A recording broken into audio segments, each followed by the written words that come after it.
मैं डॉक्टर नंदकिशोर सिन्हा, राजनीति शास्त्र विभाग, एसएस मेमोरियल कॉलेज, आज अंतर्राष्ट्रीय राजनीति के उपागम, निर्णय निर्माण उपागम, डिसीजन मेकिंग अप्रोच की चर्चा करूंगा। इस सिद्धांत को निर्णय निर्माण सिद्धांत कहते हैं। इसके प्रमुख समर्थक Snyder, Cohen, Burton Sapin, Robinson, Frankel, Sprout तथा लासवेल आदि हैं।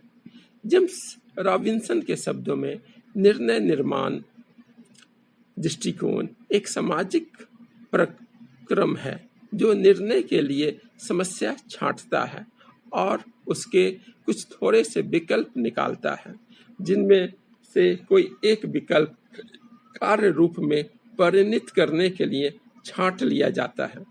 हैमिन के मतानुसार निर्णय निर्धारण की गई एक ऐसी चीज है जो कार्य के वास्तविक रूप में संपन्न होने से पहले आती है। टेरी के मतानुसार निर्णय दो या दो से अधिक संभावित विकल्पों में से एक व्यवहारिक विकल्प को चुनना है। निर्णय निर्माण सिद्धांत इस बात पर बल देता है कि अंतर्राष्ट्रीय राजनीति में यह समझा जाना चाहिए कि कोई राष्ट्र क्यों और कैसे व्यवहार करता है। हमें निर्णय लेने के स्थान, प्रक्रिया, परिस्थितियों, वातावरण तथा प्रेरक देखने चाहिए और उनका सही विश्लेषण करना चाहिए।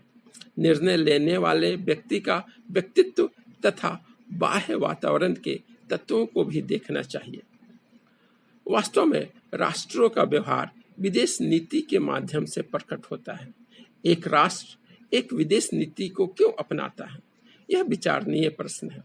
हमें विदेश नीति के उद्देश्य, निर्धारक तत्व, निर्धारण के सिद्धांत, निर्धारण प्रक्रिया, साधन, राष्ट्र की आंतरिक स्थिति, बाह्य वातावरण का अध्ययन तथा विवेचन करना चाहिए।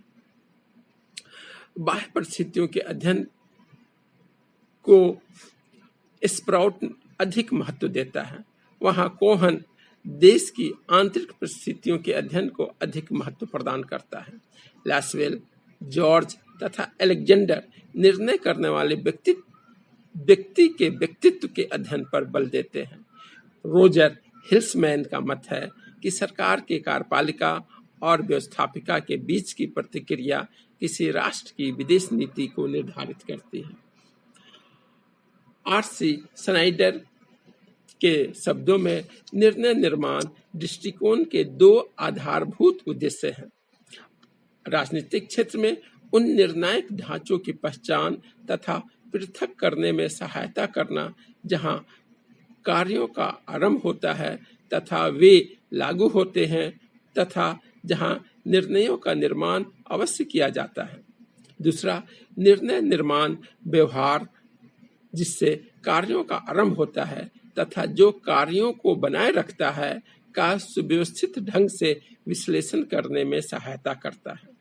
स्नाइडर के निर्णय निर्माण से दृष्टिकोण में निम्न तत्वों का अध्ययन होता है। पहला, निर्णय निर्माण का केंद्र वे कार्य करता है जिन्हें निर्णय निर्माण करने के लिए कहा जाता है। दूसरा, निर्णय निर्माण करने वालों के व्यवहार का अध्ययन कार्य विश्लेषण के रूप में माना जाता है।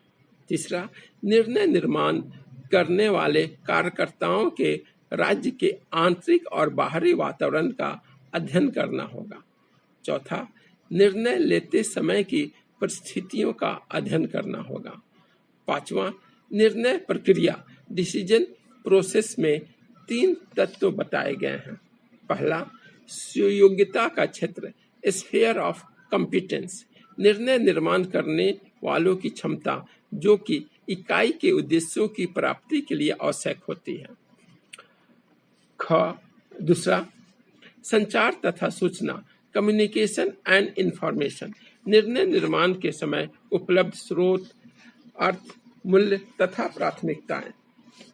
तीसरा, प्रेरणा मोटिवेशन, कार्यकर्ताओं को प्रभावित करने वाले मनोवैज्ञानिक व्यक्तित्व तथा मूल्य तत्व जो प्रक्रिया में सम्मिलित होकर इसके परिणामों को प्रभावित करते हैं।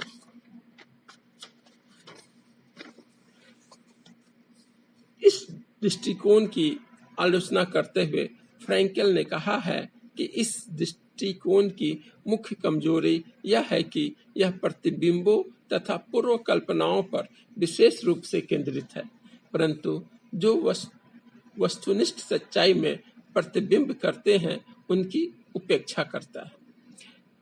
एक और